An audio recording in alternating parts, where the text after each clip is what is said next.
Salam hörmətli tələbələr və riyaziyyat həvəskarları. Mən Ülfət müəllim. Yenə də yeni bir maraqlı mövzu ilə qarşınızdayım.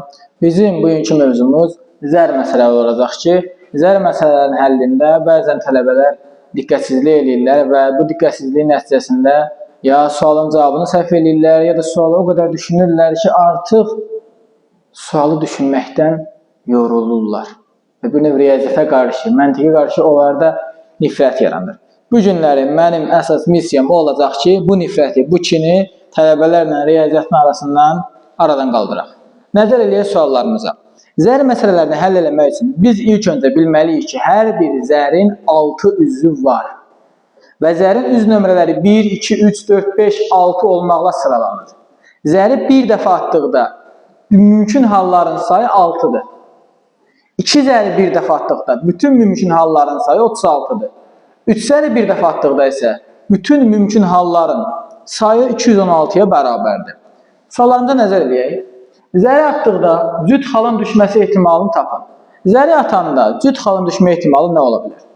Zərin 600-ü varsa və biz zəri atırıqsa, bütün mümkün hallar nədir? 2, 4, 6. Mümkün hallarımız 3 dənədir. Deməli 3 hal var. Ümumi neçə üzü var zərin? 6 üzü var. 1, 2, 3, 4, 5, 6. Ümumi hallarda 6. Onda belə çıxır ki, zərin cüt xalın düşmə ehtimalı nə olacaq? 6-da 3. Yəni nə? Yəni 2-də 1. İkinci hissəsində deyir ki, zəri atdıqda tək xalın düşmə ehtimalı. Tək xalın düşməsi üçün mümkün hallar nədir? 1, 3, 5. Burada neçə dənə xal var? 3 dənə. Onda yenə də bunun ehtimalı nə olacaq? 6-dan 3. Yəni 2-də 1-ə bərabər olacaq. Gələrik sualın ikinci hissəsinə. 2 zəri bir dəfə atdıqda üst üzə düşən xalların cəminin 5 olması ehtimalını tapaq. Bu tip sualı həll etmək üçün biz bilməliyik ki, 2 zəri bir dəfə atdıqda neçə mümkün hallar var və bilirik ki, bu 6 üstü 2-yə bərabərdir. Yəni 36 mümkün hal var. Üst üstə düşən xalların cəminin 5 olması üçün isə ya ola bilər ki, 1, 5 olsun. Sonra, yox 1, 5 yox, 1, 4 olsun.